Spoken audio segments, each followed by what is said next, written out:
Good morning, everybody. My name is Crystal. Welcome to my YouTube channel. It's Saturday morning. Good morning. Over previous weekends, I've been getting a newspaper, and sometimes the newspaper guy have been delivering at 4:45 in the morning. This weekend, nice and peaceful. I've got up at 8 a.m. Well, before 8 a.m. I wasn't woken up in the early hours of the morning stupid o'clock today, which was wonderful. So I've woken up normally. Alexa woke me up 20 Alarm for what time? 7:40 a.m. Alarm set for 7:40 a.m. tomorrow. So she woke me up at 7:40 a.m. normally. She tells me what the weather is. So it's not like a loud alarm. She just wakes me up with her voice saying it's 7:40 a.m. and this is the outlook for the weather. That's what she does. So I got up. I've just made my cup of ginger tea. My dog and my cat are their usual selves. Cheeky. My cat likes pillows. Messing around with the pillows. So today I got up, it was freezing cold, absolutely freezing here in Great Britain on a Saturday morning. Oh, it was cold. I put the heating on just for like 5 minutes to warm the place up. It's absolutely freezing this morning. 18 degrees inside my flat. 18. So I put the heating on for a bit and I've just come alive because I was absolutely frozen this morning. It was cold. The temperature dropped. So yeah, it's Saturday. It's dull, dark and dreary and it's cold. So good morning, I'm Crystal. I hope everybody who watches my videos, subscribes to my channel, is having a great day so far. If you're not up yet, I hope you had a great evening last night. I stayed indoors. I was watching a film called Clinical, and then I watched another film where a guy was messing about with women on a dating site, and then he got his just desserts in the end.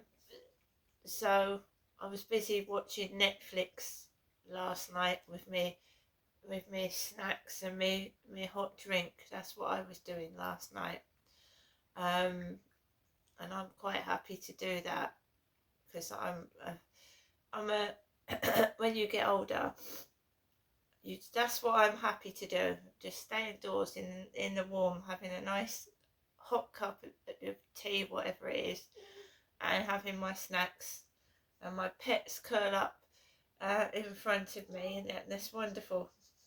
It's nice and cozy in the evenings, especially if you've got one of those like fires that light up with flames. It's quite magical and it's quite cozy rather than being out there in the freezing cold. Oh, I don't want to go out there, even when it's time to walk my dog in the morning when it's cold like that. Oh, it bites your face, it bites your fingers.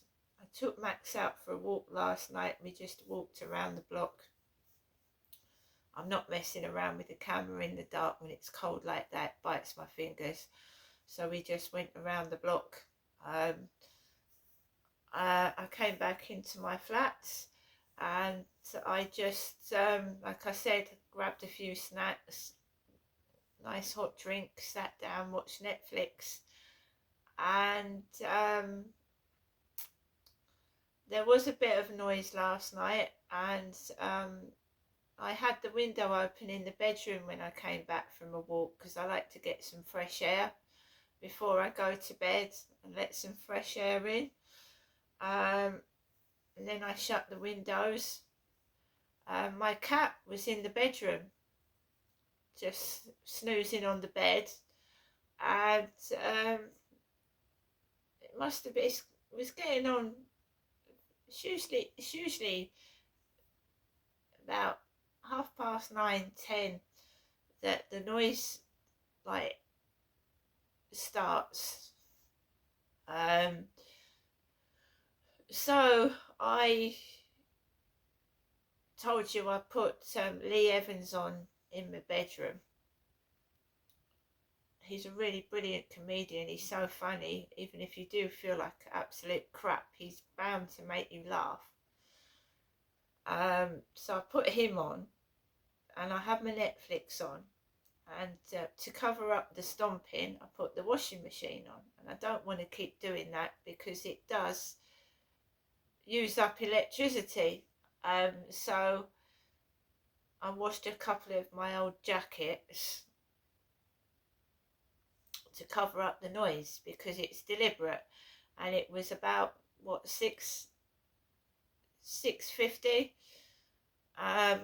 So it wasn't late. So I put the washing machine on, not on a long wash, just for about an hour to cover up the stomping. Went out, came back, and still going on. It was quiet. And then it started up again a bit later, and then I could smell cannabis coming through my bedroom window. Cannabis, ganja, late at night. It's no big thing around here in the Medway Towns. Medway Towns is full of cannabis smoke. It's everywhere. You expect that.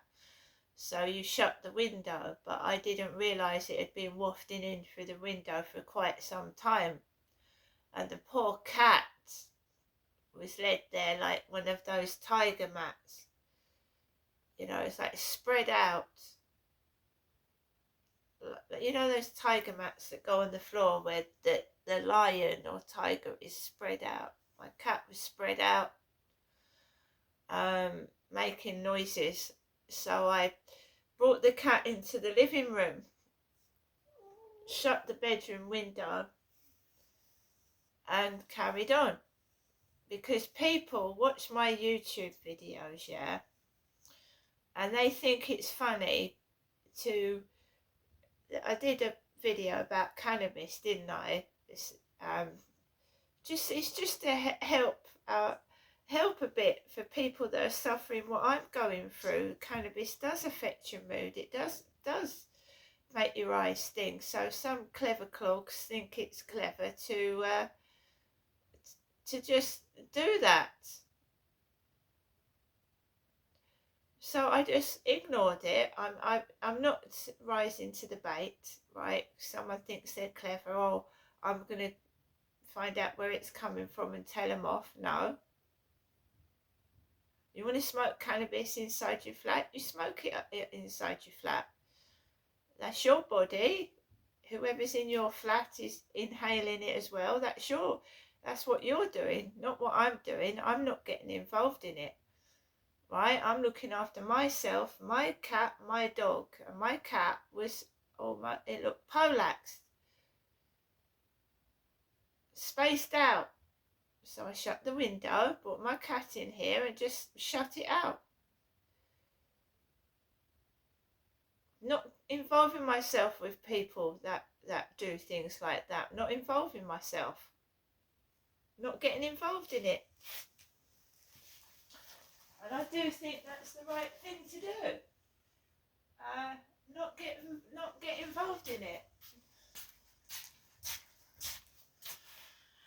The radio stations are becoming out of control. There is no limits to what people can say and do now, is there? There's no security. And people are doing what they like. If there's no security, there's no rules, then the world is going to become dangerous for people to live in. And it is. If people do not obey rules, do not respect our government, do not trust the police, and there's no security in shops, then this world is going to become very dangerous to live in. Not only dangerous for us, but dangerous for our children.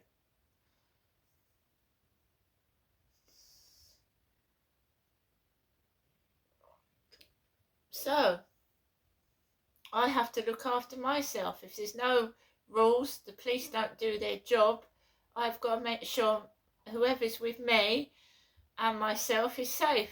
So I look after myself, right? I don't involve myself in anybody else's business. However much I want to help, you can get yourself harmed. So I never involve myself physically with somebody else. I will not knock on doors and I will not approach anybody physically, because you don't know what they are, who they are, whether they've got weapons on them. So no, I wouldn't. That's the police's job. That's not mine. So like I said, I made sure my cat was okay. Came into my living room and just got on with the rest of my evening and ignored it. Ignored the cannabis, ignored the noise.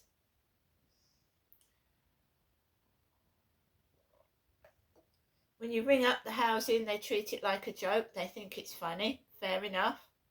So do the police. Fair enough. I won't be contacting them again. But when you see the flats become dangerous and infested with mice, don't say I didn't tell you, because there's records of it. Of me contacting the police about the drugs and the housing, and of me contacting them about the food waste left in the bin store floor. So obviously they've been told, and they obviously don't care, and that shows. End of. I'm looking after myself. And I think a lot of people are doing that now. There's no trust in the police. My trust in the police went a long time ago. And when Sarah Everard case came out, it even went down the pan worse, my trust in the police. When you've got police officers in prison, there you go. Today, like I said, I've got up. It's the weekend. We're living in harsh times, in a world that's unsafe. I look after myself. I don't get near people. I don't. Even the ones that look nice with a smile on their face stab you in the back. That's my opinion.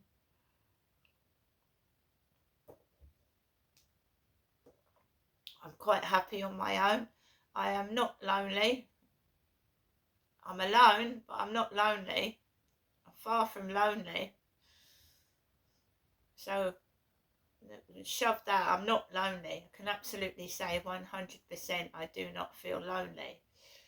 No, I don't. Right now, I do not feel lonely. I have got family. I have got people I could talk to over the phone, if not in the physical form. I am not lonely. So feeling lonely is different from being on your own.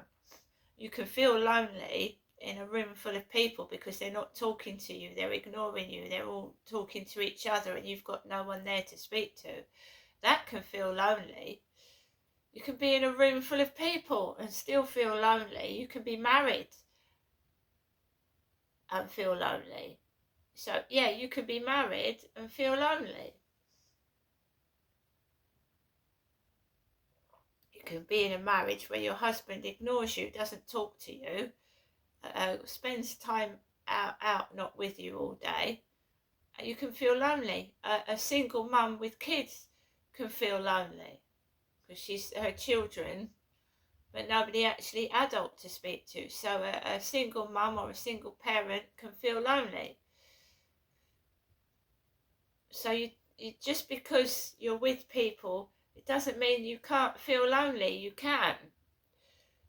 So that's another thing when they say, oh, you're on your own, you're lonely. No, I'm not. I don't feel lonely. I used to feel far more lonely at school in a classroom being bullied then I'm on my own now. I don't feel lonely, and I can choose to not socialise with people that take the piss and bully. At school, I had to go there. You're forced to go there. You have to go and mix with these people that are being nasty. Otherwise, you know, it's against the law not to go to school. And if they're going to make you go to school with a class that bullies you, the school that I went to was not safe. Not for me. Everything about my life since I have been born has not been safe. My family, my home was not safe when I was a little girl. Nothing has been safe. So I'm not seeing anything unusual, but it's shocking that they let other people suffer, as well as myself, in an unsafe world. Right? It's no wonder people get harmed if our police aren't doing their job properly.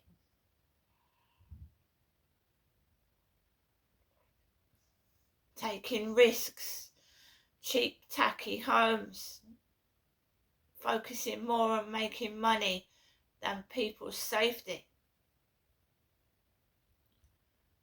Letting people do what they like and ignoring it is not a clever thing to do. It's dangerous.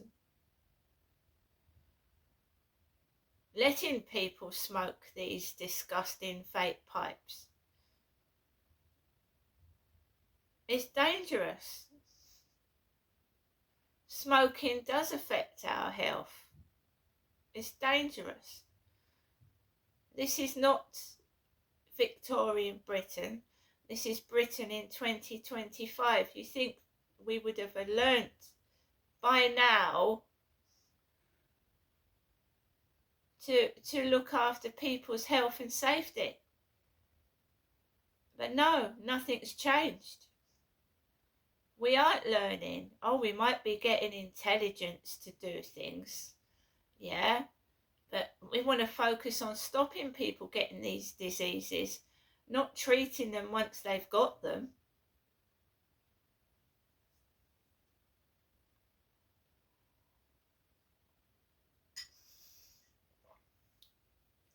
It's backwards. It's the wrong way round. It's ridiculous. Yes, we've progressed through AI. We've got robots doing operations. We've got robots and AI writing our letters. But the health of people has not changed, has it really?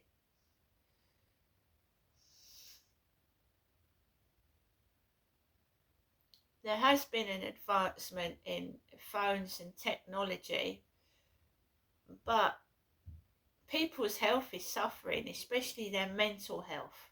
Right now, Great Britain, 2025, since COVID, mental health problems have escalated amongst children as well as adults. There's more suicides, I would say. Definitely more mental health problems.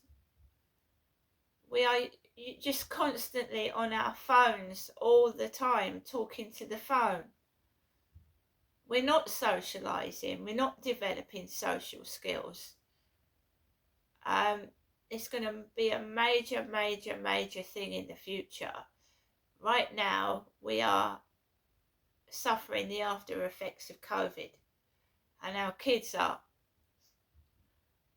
And it will show further on, further through time, when these poor children that went through COVID and all that isolation and lost our social skills, we'll find out what effect it has later on.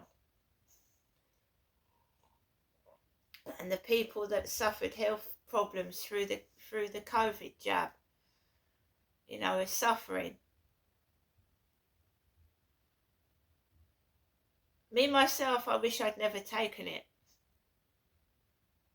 I wish I'd never had the COVID jab. That's what I wish I'd never taken it. the amount of people that tell me through social media that they have suffered through having a COVID jab, health complications.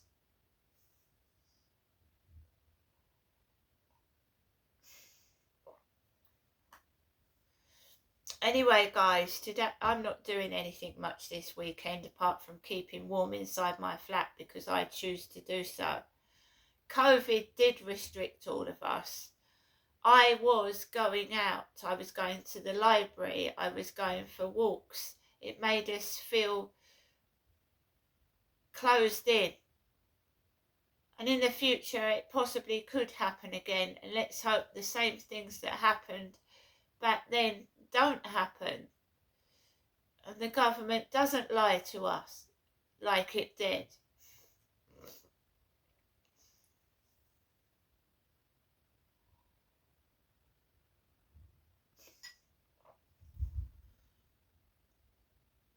So I'm going to let you hear some of LBC radio that I listen to and make your own judgments on the programme. Alexa, LBC radio. LBC London from Global Player. Unlock exclusive features and content from LBC and even join the conversation. Send a comment to LBC. Just say, ask Global Player to link my account. On Smiling. Amazon offers term time working to their employees, like Anton,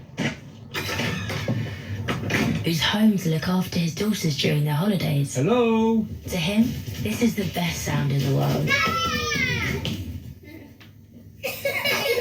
Actually, maybe that's the best sound of all. Now that's term time working. Offered at Amazon. 10 weeks off guaranteed per year. Mix of paid holiday and unpaid time off. Conditions apply. At TfL, we're making tube journeys faster in the future, with signalling improvements underway on the Circle, District, Hammersmith and City and Metropolitan lines. And there's also the Elizabeth line, already giving you fast journeys across central London. That is how we're making the greener way to travel brighter for everyone. Search TfL Improvement Plan. To the Mayor of London and TfL, every journey matters. Elizabeth line is fast compared to other TfL modes, greener than total estimated petrol and diesel car emissions. Henry Riley on LBC. With cybersecurity from BT, protecting businesses of all sizes against cyber threats. At the moment, we'll be speaking with Harry Scoffin, the housing campaigner, on this ruling yesterday, government winning a High Court challenge over leasehold reform. First, though, Valerie's been waiting very patiently in Lambeth, listening to Ed Davey on Prince Andrew, though. Valerie, what did you want to say? I agree that he should leave. He should leave his big mansion. I don't think he's contributing anything to the economy, and him living there is just putting a strain on the rest of us. And how do you think the royal family emerges as a result of this? Because I mean, there's some talk that King Charles should play a more sort of full-throat role. He should have kicked him out ages ago. Yeah, I agree. As much as I believe in family, I think he shouldn't be in the limelight. He should just take a back seat. But is that enough? I mean, it's all very well taking his titles away from him, the Duke of York and whatnot, but he is still a councillor of state. He is still eighth in line to the throne. He is still a prince. If you remove all of that, is that enough, or do you want to see him sort of hauled before MPs or congressmen? Well, I think he should go before Congress and try and at least defend himself. So he's not really doing anything to convince us, the population, that he's not, he's innocent or totally innocent. So he should at least say something to try and defend himself. Well, that is a really good point, because, you're right. He constantly, his spokespeople deny, and Prince Andrew denies all of the allegations, obviously. But it's not as if he's sort of come out... we haven't heard from him. No, well, that's the whole point. So, I mean, is that a good thing that he's just hiding behind his title? Is that a sign of guilt, or... Well... Yes, I mean, we don't know, do we? And indeed, just to reiterate, he denies all wrongdoing. But yeah, I mean, and of course, that £12 million settlement to Virginia Giuffre doesn't indicate any wrongdoing or admission of guilt whatsoever. But nonetheless, it does get people talking, doesn't it? Valerie, thank you. Franco, with you in a second. On the subject of bike theft, by the way, James in Fulham says, I run a business in southwest London, and all 7 of my employees have had their bikes stolen in different locations in the last 12 months. On one occasion, it's the second time that one of my employees have had their bikes stolen. In addition, I've recently had my car stolen and my office has been robbed. None of the above investigated. London crime is completely out of control. I mean, I had my bike nicked a couple of years ago. I partially blame myself in that I didn't have a very good lock, but I don't think you should expect to have your bike nicked. But all 7 of your employees having your bike nicked.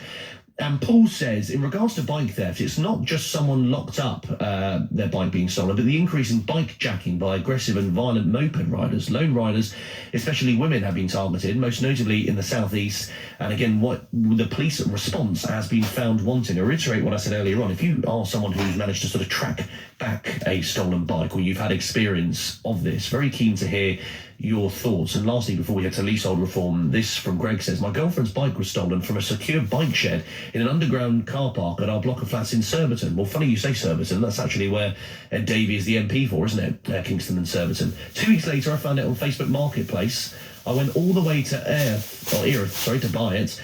Forwarded Facebook profile, screenshots of chat, address I collected it from, and the CCTV footage of the young masked man in black to the police station after visiting the Kingston police station. I was in black, he's masked, I see.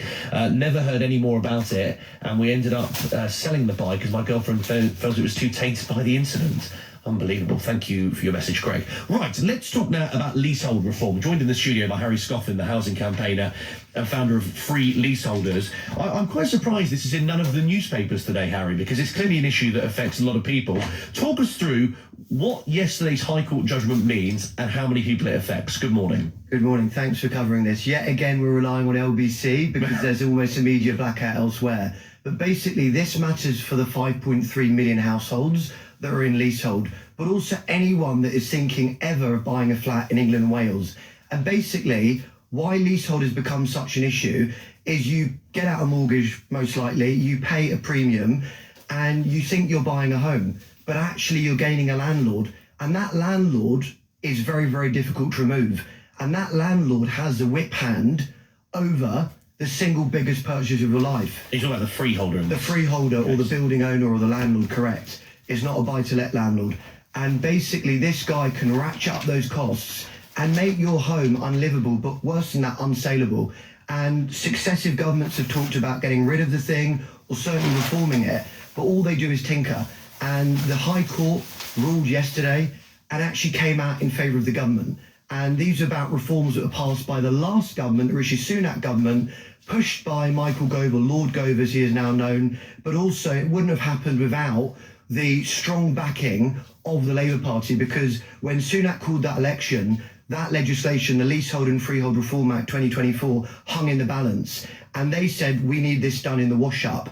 And it got expedited and rammed through on the statute books. But basically, we hear about so-called migrants, terrorists, using European Convention on Human Rights and the Human Rights Act. People foam at the mouth, saying they're abusing the law. Well, actually, what we're having here is these freeholders were using human rights law to sort of stop this act of parliament that had already passed. They didn't want Labour to switch it on. And by these freeholders, this is the Duke of Westminster in this case. Yeah, and some charities, so a bit of woke feudalism going on there as well. So you've basically got, and these people, they've got so much money, they've hired actually the best friends of the Prime Minister. The name of a band, woke feudalism. Well, exactly. Let's print out mugs and T-shirts. But the fact is that why it's so important is that the government have let the freeholder lobby set the timetable, because they have said for a year now that they want to wait for this decision to come.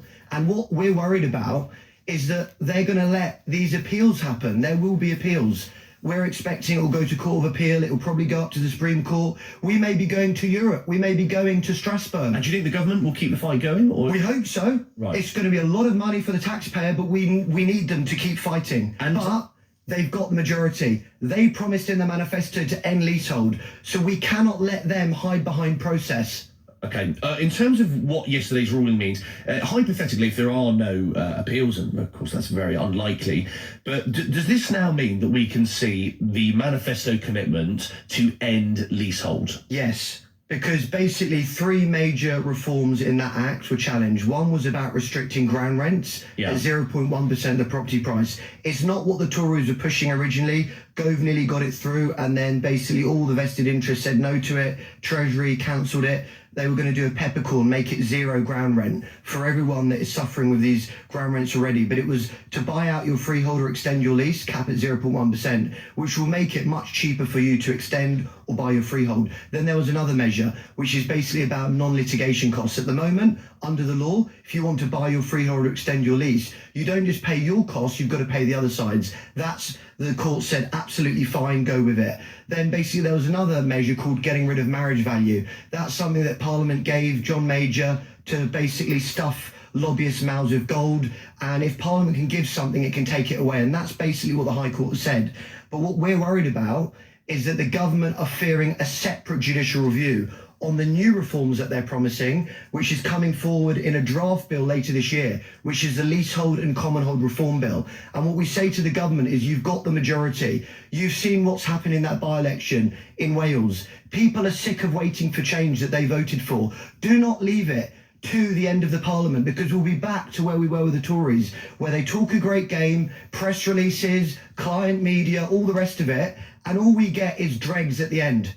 I can hear the passion in your voice, Harry. Lastly, when it comes to the service charge, which is another issue that is affecting a lot of people, again, is that being held back by this particular... Yes, because basically the government, they may fear that if they go in too hard on actually phasing out these freeholders and manipulating the freehold value, that actually they could be sued again. And when you speak to civil servants privately, they say it's not a question of if, it's a question of when we have that other separate judicial review. And lastly, this was already won back in 1986 when the Duke of Westminster, the late one, the deceased one, the father, lost to the Thatcher government. And basically this decision, it's a monster decision. People don't need to read the whole thing, but they quote that. And they say eliminating what are judged to be social injustices is an example of the functions of a democratic legislature.